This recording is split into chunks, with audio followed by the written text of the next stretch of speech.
Hey guys, long time no video. Welcome back to the channel. Today I'm going to be sharing with you guys how to draft this beautiful dress with v-neck collar and a balloon sleeve. By so doing, we are going to be making a quick analysis on this style. So as you can see on the screen, there's a v-neck collar which is not more than 7 inches. There's also a princess dart running from the mid armhole to the waistline. At the waistline, you can see there is a joining and there is no form of band at all.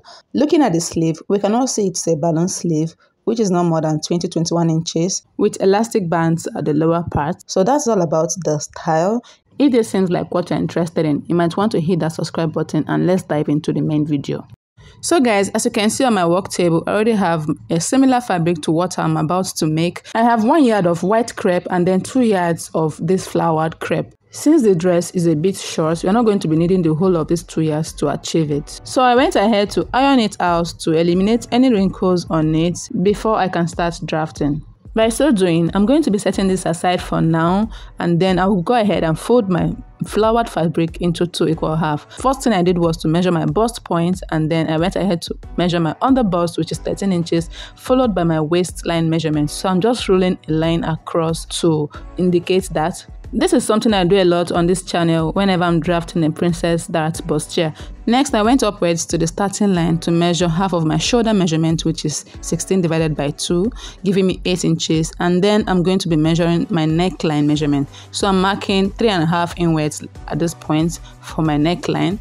And then I'll be coming down by 1 inch at this point for the shoulder slope. So just go ahead and mark 1 inch like this, okay? And then you use a ruler to connect it to the tip of the shoulder, just like this. After that, I went ahead to add extra half of an inch for the shoulder joining upwards, like you see me pointing. Next, I came downwards at this point. I'm just going to be inserting my half of my armhole measurement, which is 8 inches, and also I'll be connecting the lines respectively.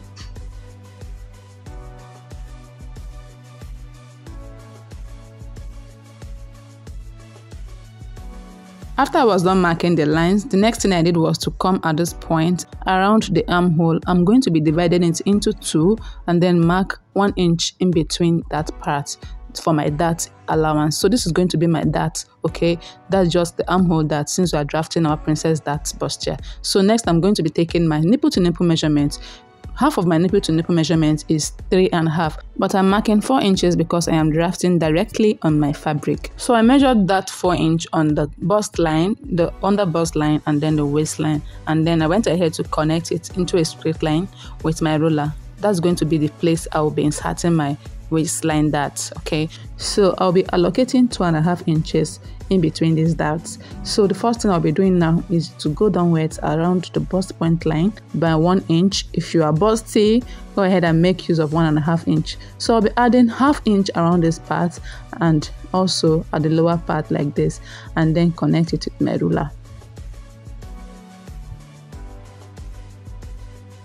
After that, I measured 2 inches around this part, which is the side front. So just go ahead and mark 2 inches around the under bust part and then the waistline, okay? And then the next thing I did was to use my curved ruler to draw a slanted curve, which is not so curvy. And then I repeated the same thing on the opposite side, connecting it to the 2 inches mark I just drew. So after I was done, I just went ahead to draw a straight line from the under bust to the waistline to connect it. So my dart has taken shape. The next thing I will do is to connect it to the armhole area. By so doing, I'll be creating a cup just like this with my curved ruler, and then I'll connect it to meet the point where I marked 1 inch. So halfway through, I marked my cup and then I completed it with my straight ruler just to be accurate, and that is it for our bustier.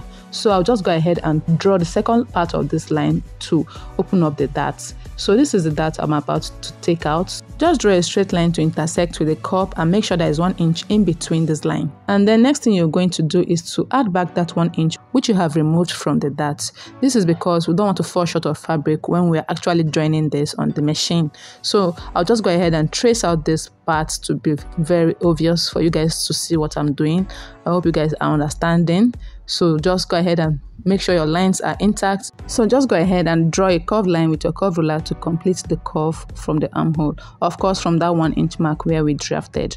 Next, I'll be imputing my body measurement starting with the bust circumference. So the circumference of my bust, which is known as the round bust, divided by 4 is 9.5 for me. I indicated that around my chest line and my bust line, as you can see, and then I went outwards by 2.5 inches for the allowance. So I decided to add 2.5 inches here because I don't want my line to be crooked after I was done drafting the lines. So heading to the under bust line, I measured quarter of my under bust measurement circumference, and then I added my dart intake, which is 2.5 plus 1.5 general stitching allowance. And at the waistline, I marked quarter of my waistline circumference plus the 2.5 inches for the dart, which I took out, and then 1.5 inch stitching allowance. You can see that the stitching allowance from the waistline and the under bust is quite different from the one I have around my bust line.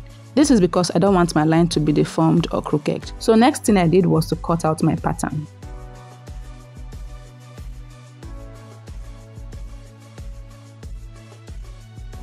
So guys, this is how everything looks like after I was partially done with cutting out my pattern. Next, I'll just go ahead and cut out the shoulders after measuring the neckline. So for my neckline, I went downwards by 6.5 inches in depth, and then I'll just connect it to this part to form a V neckline. If you want, you can make use of your straight ruler or curved ruler, but I prefer using my curved ruler because I want my V to be a little bit bent and not straight. So just go ahead and mark your lines like this accurately before cutting it out.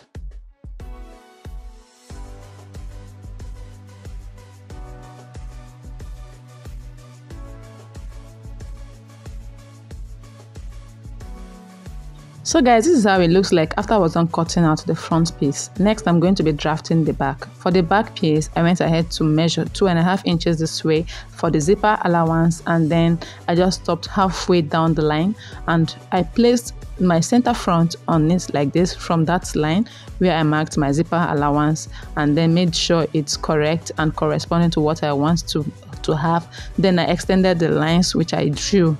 So you can just go ahead and retake this line and measure it and then draw it once again. But I just want it to be a little bit less stressful before doing that. So I'm going to cross check what I have for the length of the top. So I make sure if it is up to 17 inches, which is my half length. So I'm just taking away half of an inch around this part as well. But you can always go ahead and trace out the center front on it. Just make sure that your nipple to nipple measurements are correct. So just trace the shoulder slope and the armhole so you can create a princess dart in the middle using your nipple to nipple measurement for that. So I decided to take the same measurement just like I did for the front around the armhole, which is 8 inches, but my camera didn't capture the rest of my measurements, and this is what I have after I was done. I initially thought I was still recording, not knowing that my camera is switched off. So I measured 1 inch outwards from this part, and then I slanted it in the middle and then notched the zipper area around the up and the bottom, gave 2 inches at the neckline for the back, and then I added half of an inch for the shoulder joining as well. And then also I replaced this 1 inch which I'm supposed to use to join the middle like this outwards at this part. So that's just all about it. I also have other tutorials I made about how to draft a princess dart bustier. You can go ahead and check it out just to be clarified. So guys, I went ahead to assemble all my patterns for you guys to understand what I have been doing. This is my front piece. As you can see, it's 3 in number, and then my back piece is just 4 pieces in number. We'll have 2 for the center back and then 2 pieces for the side, making it 4 pieces in number. The reason why the back pattern is 4 pieces is because of the zipper allowance I marked. And now it's time to cut out the skirt pattern. So for the skirt, I folded my fabric into 2 using the widest part of the lower body, which is the hip. Because my hip is 40 inches, dividing that into 4 will give me 10 plus extra 2 inches for the stitching allowance, making it 12. So I'll just measure 12 inches around this part. All the pattern is going to be 12 inches before I start drafting. So now I've marked my starting line, and from that starting line I'll be taking my half length upwards like this to start from there. So my half length is 17 inches, and I'll be placing my 17 inches from the starting line just like this, and I'll be taking my hip line measurement from there. To do this accurately, you're going to be minusing your half length from the starting line. Okay, also make sure that you have half of an inch for the joining and take your hip line measurement. You can as well measure your hip line this way from your starting line and mark 9 inches. From my shoulder to my hip line is 26 inches. That is why I just marked the measurements that way. So just assume you're placing your tape rule from the tip of the shoulder, then to the waistline, and then to the hip line, and then to the length of the dress. You are going to mark your dress length from that part. For me, I'm making use of 38 inches. And that's included my hemming allowance of 1.5 inches. You can make use of 2 inches or 2.5. And after you are done with that, the next thing that you are going to do is to connect it with your ruler into a straight line, just like I am doing. And you're also going to connect the hip line measurement into a straight line with your ruler. After that, you need to be taking your necessary measurements for your lower body. If you wish, you can just go ahead and measure your nipple to nipple measurements right away, but I'll be imputing that later on. Next thing I'll be doing is to take my quarter of my waistline circumference. So I'll be marking 8 inches here, and also I'll be adding 1 inch for the intended that I'm going to take out much later, and then I'll be adding 1.5 inches general stitching allowance. Heading to the hip line, I'll be marking a quarter of my hip line circumference, which is 10, and then I'll also just go ahead and add the 1.5 general stitching allowance.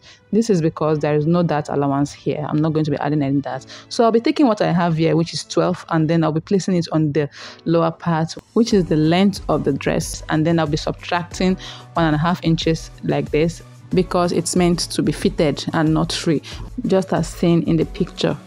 So after I was done with that, the next thing I did was to connect the curves for the sides like this, from the waistline to the hip line, and then I flipped my curve ruler to connect the rest of the line.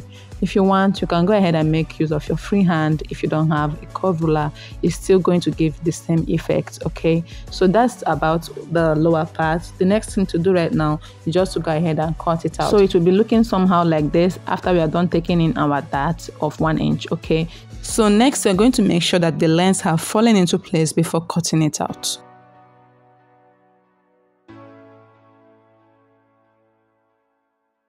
After you're done, we'll be cutting the back piece using the front. Okay, also remember to notch the midpoint on the lower part and that of the upper part, just to know the differences, and also go ahead and notch the hip line measurements around the outer part this way.